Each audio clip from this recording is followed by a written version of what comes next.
What's up, guys? It's your boy, Barca boy 103. Just finished watching the match, and Barcelona win the fourth and final Clásico of the season by 4-3, completing yet another Remontada this season. 2-0 down, 4-2 before halftime. 4 wins out of 4 in the Clásico this season, 3 points away from securing the La Liga title. Overall, absolutely stunning and fantastic afternoon in the beautiful city of Catalonia. The starting lineup for this match is on the screen for you right now. It was Szczesny in goal, a back four of Eric Garcia, Kubarsi, Inigo Martinez, and Gerard Martin, a midfield three of Pedri, De Jong, and Olmo, front three of Lamine Yamal, Ferran Torres, and Raphinha. Zero surprises and zero changes from the midweek UCL game against Inter Milan. The manager Flick selected the exact same starting 11. The first goal scored in this match was scored by Eric Garcia to bring, of course, the scoreline to 2-1, still in the favor of Real Madrid. It was a corner kick from Dani Olmo, who flicked it crossed it into the near post. Ferran Torres flicked it in behind. Eric Garcia was running in behind him. Free header, pounces it, scores it as well, brings momentum back on our side. 2-1 lead as we are pushing not only to complete a first half comeback, but at least go into halftime with an equalizing draw. The second goal scored in this match was scored by the best player in the world, Lamine Yamal. It was very well worked by Barcelona down the right-hand side between Pedri, De Jong, Olmo. The ball finds its way to Ferran, who just lays it off for Lamine, a little bit of a flick. And then Lamine hits on the one-timer on the right-hand side of the 18-yard box, bends and swerves it bottom right-hand corner. Thibaut Courtois, one of, if not the best goalkeeper in the world. Absolutely zero chance. Fantastic finish, equalizing goal, and the remontada is now on course, and the first half comeback, at least from a losing perspective, is now complete. The third goal scored in this match was scored by Raphinha. Again, nicely worked by Barcelona between the middle of the pitch. In the end, it was Ferran Torres that slipped in Raphinha, and he pounced on the moment and buried it at the far post. 3-2 remontada inside the first half, probably inside the first 40 minutes. It probably took us about 20-25 minutes to come back in this game with the lead. Fantastic build-up play and movement by Barcelona, and Raphinha was there to pounce on the winning chance.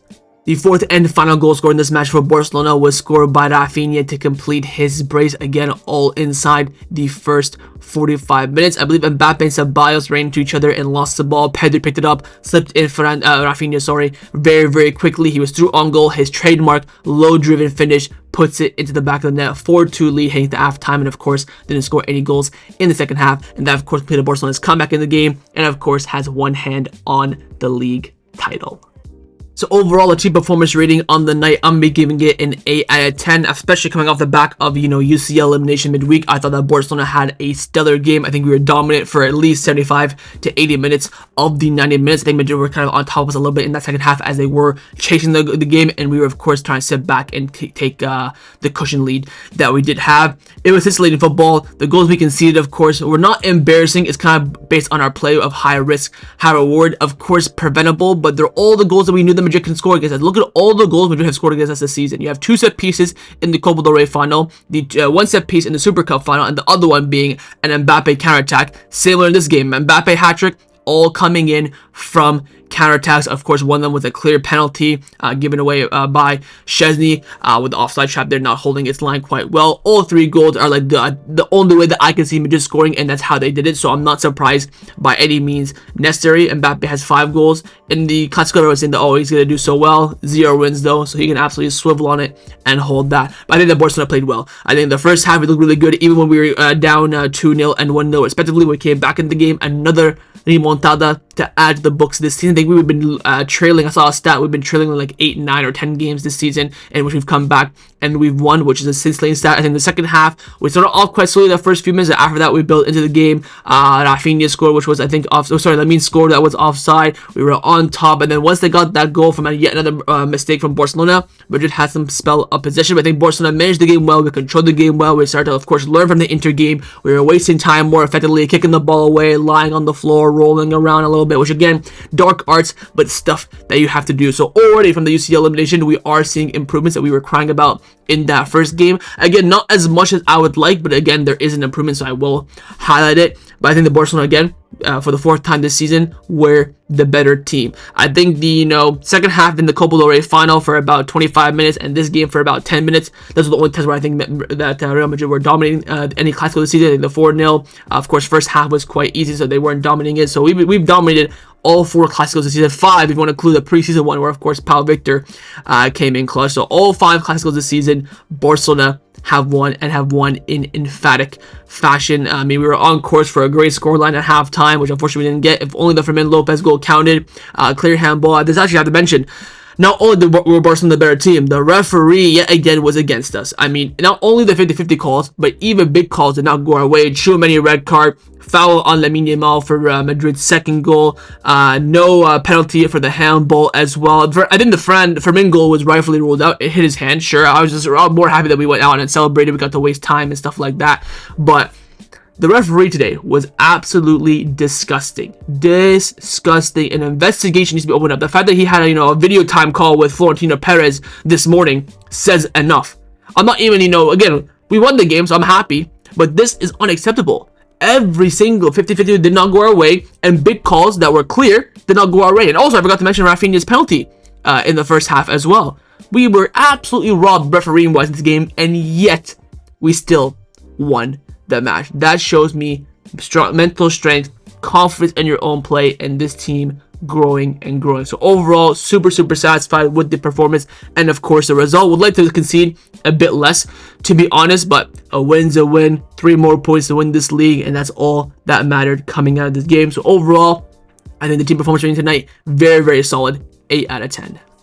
Let's now get into the players' individual player ratings. They're not great overall today, but we're going to start, of course, with the goalkeeper, Wojciech Szczesny, 5 out of 10 for me. I mean, he had a great the first 3 months. He's been shy the past 2 months. I mean, the amount of run-out penalties he's given away this season is embarrassing. I can think of 5 or 6 off the top of my head, and the fact that he's not saving any of those penalties is even more embarrassing. I think he made a good save in the second half from the Mbappe chance, I think in the 80th minute or so. The corner kick that went in, I think he should have done much better. The one that got rightfully ruled out, but I think he should be saving that anyways.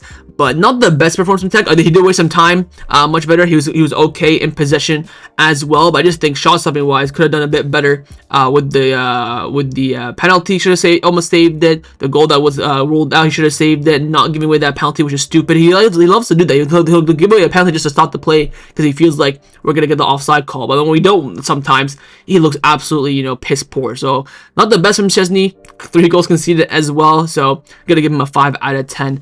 For tonight. In the center back partnership in front of him, first on the right hand side, Mr. Pau Cubarsí. I mean, I love Pau. I think he's a fantastic defender, but today was just not his day. 5 out of 10 for me. I thought he was absolutely horrid in that first 20-25 minutes. I thought once Eric Garcia scored, he kind of grew with confidence a little bit, winning some good aerial duels, tracking back. But for those 2 goals that we conceded, he's at fault for a lot of them. I think even in the second half as well, had a few miss-ups. Of course, went off injured. Hopefully nothing too serious for him. Again, every player can have their off day, which again, Pau has really had this season, but having it in the Clásico is a bit unfortunate. Don't think he played well. This is probably, I think, one of his worst performances for Barcelona, which did not come at a good time, but at least, thank God, we did end up winning the game. So not the best fit for me from Pau. Few mistakes from him. Only played an hour as well, so we will give him a 5 out of 10. Left back, of course, left center back partner on the left hand side, Inigo, giving Inigo a 6 out of 10. Thought he played well overall, of course. Made the mistake for the 3rd goal, which I think was embarrassing. I don't know who he's trying and what he's trying to pass to. It was so much easier just to turn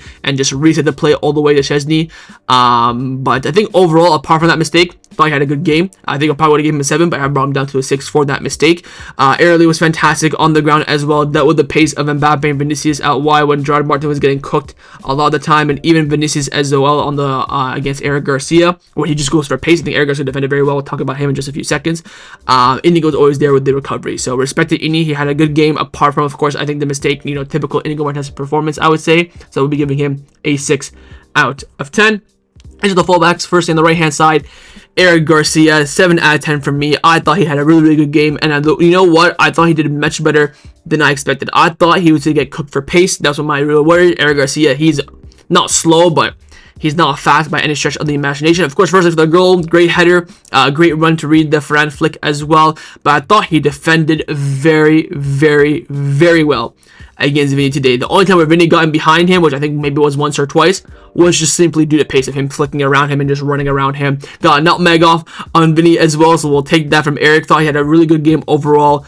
Very impressed with his cameo, and I think with that being said, there's no need to sign Jonathan Tah anymore. So respect to Eric Garcia. He's been absolutely fantastic in this second half of the season, coming in different variations, different positions as well, and putting in some solid displays. And tonight was just another example of that on the big occasion. He's now scored back-to-back goals, of course, scored against Inter, probably should score twice, scored today as well, so he's being a threat up front as well. So great from Eric, 7 out of 10 from me. Other fullback on the left hand side, Gerard Martin. I mean, alhamdulillah, Balde is back. When Balde came in, the freshness and the rawness just felt so good. But Gerard Martin today, wouldn't say he was stinky, but he was poor. The issue that I had with Martin today is that 1 minute he'd do like a nice pass, nice cross, put a ball in the dangerous area. Next minute, he's doing 2 touches and trying to, dribble around 3 Madrid players and losing the ball.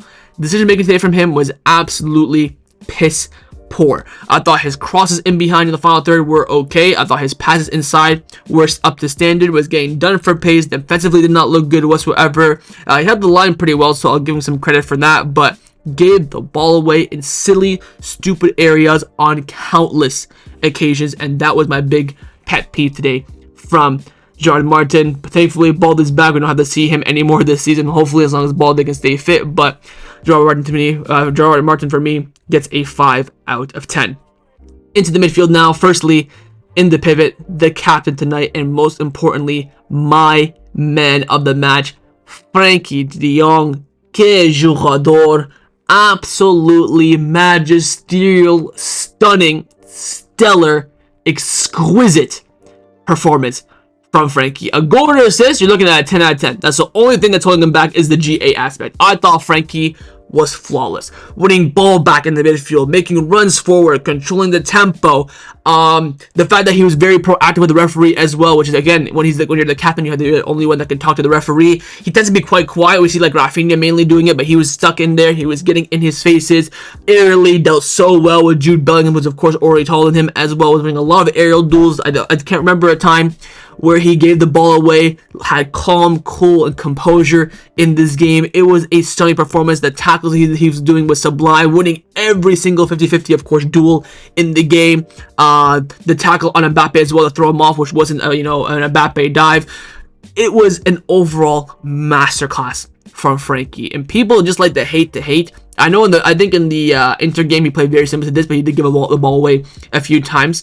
But today I think he was perfect. I genuinely believe that a goal and assist away, I would have had no problem whatsoever giving him a 10 out of 10 today. There's a reason why he played the full game. I thought he was absolutely sensational, and yet another De Jong masterclass to add to the book. So when people tell me, name me one big game where De Jong has played well, here's another one to add to that collection. Stunning from Frenkie today. He gets an 8 out of 10 from me. Of course, his other pivot partner in that midfield was Pedri. I've given Pedri a 7 out of 10. Thought he had an overall good game. Didn't lose the ball as much as he has in recent affairs. Would like him to have been a bit more quicker in some phases of play, especially when we were 2-0 down. He was being a little bit slow and trying to, I think, overthink it. Quite sometimes he held the ball a bit too much. The reason why Pedri was getting Ballon d'Or shouts from January until April was why. So proactive in that midfield. Get the ball 1-2 touch at the most, spray it, and every time he did the pass, it was always a correct decision. Now he's kind of like doing correct decisions here and there, but he'll take some time, he'll look, he'll move, 1, 2, 3, 4, 5 touches. Still think he had a better game, probably his best game, I would say, in the past month, to be honest. I thought he's been quite stinky recently. Did not give the ball away as much as I would like. Was winning a lot of those 50-50s as well, like Frenkie de Jong was in the midfield. So great performance from him. 7 out of 10 from me. Finally, in the 10, the final midfielder, Dani Olmo. I've given him a 6 out of 10. He played average, didn't really have a big of an impact as I would have liked in this game. He was definitely proactive, had some good touches. I think defensively was doing a lot of recovery runs, which was really, really big. That's why I think he played a lot, and that's why I think Flick was a bit hesitant to sub him off. Had that shot in the second half where I thought if he hit that right, goes in. I think that's a trademark Dani Olmo shot, which I think he just didn't connect with well. Didn't really have, too many chances in this game per se, but it was really, really important in link-up play, and most importantly in defensive transition. When Madrid with the ball back, he was one of the first players running and helping Barcelona counter defense. So I think he did a lot of work off the ball today, more so than on it. So overall, I will give him an average 6 out of 10. Into the forwards now. Firstly, on the right wing, Lamine Yamal, de ese quiero más. Lamine Yamal, I just keep falling more and more in love with you. No homo. I mean, it's just stunning. I mean, this guy is, well and truly on paper the best player in the world. Yes, you can talk about Ballon d'Or giving it to other people because they've won Champions Leagues and stuff. We'll wait and see on that. But again, it's like Messi. If the Ballon d'Or goes to the best player just purely on that impact on game, GA as well can be important. Playing for the best team, Lamine wins it easily. They're telling me Lamine's not gonna win it based on one game in which Barcelona did not qualify for a final. It's like, anyways, I thought again was still the goal he scored, the equalizer. My God, doing that in the Clásico against Courtois is absolutely nuts. I think again, there's a study, there's a report that came out this morning that Eric Garcia studied Lamine Yamal for the past few days. He knows his movement and everything. He's determined to lock him down. Lamine had him on toast. I mean, Lamine absolutely cooked Ferran Garcia on multiple occasions. I thought Lamine today was the big difference maker when we were trying to make that comeback in the second half, in the first half, which we ended up doing. He was the instigator. Everything was going through him. Second half, I would say, honestly, past 70th minute, he was a bit quiet. We were hoping for some measure for him on counterattacks, but in the box, looked so threatening. He had a lot of trouble. I think he was robbed of 2 assists from Raphinha, who missed 2 open nets, that twat. So he would have gotten definitely some GA on the board. This is a 9 out of 10, by the way, with no goals or assists. I mean, 1 goal, but no assist for Lamine. I just thought that he was world class today. He's the best player in the world by far. I don't think really anyone comes close as of right now. Great performance from him. 9 out of 10 from me. Speaking of the other winger, of course, Raphinha, who got La Liga's man of the match tonight, he gets an 8 out of 10 from me. Much better from him, just like Pedri. Him and Pedri kind of been stinky over the past month. They performed well in this game. He could have scored a hat-trick. Should have scored a hat-trick. Of course, we were all the penalties, so maybe we would have gotten a hat-trick then if he took the penalty. But missed 2 absolute sitters. He missed the free header in the first half, which again could have been a penalty from Tchouameni. It kind of does foul him and throw him off balance a little bit. The Travella cross from Lamine as well, which he absolutely scuffed. There was the, I think, other one in the second half as well. He missed some clear chances. I mean, shout out for him for scoring that low driven because he missed a lot of those recently. So big goal from him. He came on the big occasion. He helped Barcelona get back into this game as well, complete that first half. Remontada, I think he had a very good game. Build up play, defensively did okay. Get the ball away a little bit in the on the left hand side, more than I would like from him. Also missed a few big chances. That's why I've gotten down to an 8 out of 10. Of course, he got a hat-trick today. He probably would have to force me to give him man of the match at a 10 out of 10. But very impactful from Rafa, but could have been much more impactful. Missed 2 very poor sitters in my opinion, but he'll get an 8 out of 10 from me. And last but not the least, up top, Ferran Torres, a hat-trick of assists, gets a 7 out of 10 from me. I honestly believe that Ferran was a bit meaty in this game. I know he had the 3 assists. I know he had that penalty shot against Tchouameni as well. I think, to be honest, second half he did much better than he did in the first half. I think that first, I would say, hour, I mean, his hold-up play was so bad. Yes, he wasn't getting the 50-50 calls from the referee, but his flick on, his control, his touches were not that great. The 3 or 4 times in which they were, he got an assist. So I think the assists for him are a bit, bit fugazi. I don't think he was very poor, but I don't think he was very great, as you probably suggest, like, a hat-trick of assists. He probably was cooking, blah blah. I think he was, all right today. There were some moments that where he was doing well, some moments where I can remember that he wasn't doing too well. I think they were probably where I would say just a bit more good than there was bad, but the bad was still quite significant in my book. But again, he's coming in to where, compensate for Lua, and I think overall he's done okay. Much better game than what he did against Inter. Inter, he was absolutely pissed, disgusting, meaty, but overall, good game from him. Hat-trick of assist. He gets a 7 out of 10 from me. And last but not least, of course, are the substitutions. The subs were Christensen, Balde, Fermin, Fort, and Gavi. Apart from Gavi winning that header against, I think, Bellingham or whatever, where he leaped about 8 feet, didn't really do anything. Fort did quite surprisingly okay against Vinny until Vinny, of course, came off. Fermin got a great goal from Fermin. I mean, the control, the touch, the cut inside, the finish again against Courtois, very good. A clear handball disallowed. No quorums there, really, in my opinion. Ball did look so fresh. It's so nice to see a good left back for the first time in a month. It just gave, right when he got the ball and he made that lightning dart run in the midfield, I'm like, oh, Balde, how I missed you. Christensen with a stellar performance as well. Had some crucial tackles. Did not put a foot wrong. Again, he is so good. If the motherfucker can just stay fit, he would be, I think, a starter. Him and Kubarsi. Genuinely. I think for Indigo's kind of getting phased out, getting a little bit on the older side. Christian just has no mistake in him. I think he's honestly a perfect defender. The guy just cannot stay fit. If he can stay fit, I think we're in absolute dreamland. with Andres. But I think the subs today were definitely impactful. Mainly, I'm looking at Andres and Fermin. I think Fermin, apart from even the goal as well, was doing well, running in behind and build up play, helping track back and doing a lot of recoveries as well. So the subs today definitely had a big impact and did, of course, have a huge hand in Barcelona winning this game. And last but not the least is, of course, the manager, Hansi Flick. Tonight for me, he'll be getting an 8 out of 10. Of course, winning a Clásico is huge. The way we won it with our it was dying on the sort of our own style of play, high risk, high reward. Subs today were very impactful. I think you learned a little bit from the Inter Milan game. I would have liked to have the Gavi Ford sub the Ford Fermin sub a bit earlier, and Gavi as well. Surprised that no Araujo and Lewandowski in this game. Maybe saving them for the last 3 games. I'm not quite too sure. Starting lineup again, there's really no issue. There's no surprise as well. We'd love to have seen Christensen or Araujo starting instead of Gerard Martin. That's what I would have done personally, but not going to go in on him too much. I think he managed the game well. Again, referee being against us didn't really help us on the 3 goals that we did concede, so I don't want to really pinpoint on him too much. And of course, this season winning the domestic treble, he has absolutely rocked my world. 3 points away from winning in a La Liga title, 2 of the last 3 seasons. So he's absolutely rocked our world and, you know, brought us back joy in watching our team play. So credit to him. I think he managed the game well over the course of the 90 minutes as well. Didn't really, apart from maybe like I mentioned, Gavi coming on maybe a bit earlier, I think even the subs didn't really have any issue with the personnel per se, but overall I think he did very well today. He gets an 8 out of 10 from me. So that was a match review for Barcelona versus Real Madrid in La Liga. Hope you guys enjoyed this video. If you did, of course, make sure you drop a like down below, and of course in the comments down below as well, let me know your thoughts on everything we did discuss. The main thing I want to first see, of course, is your thoughts on the performance, your player ratings, and your manager rating as well. And of course, make sure you guys subscribe down below if you haven't already, and I will see you guys next time on the channel. But before I sign off, I do want to mention one more thing. Madrid, cabrón, saluda campeón.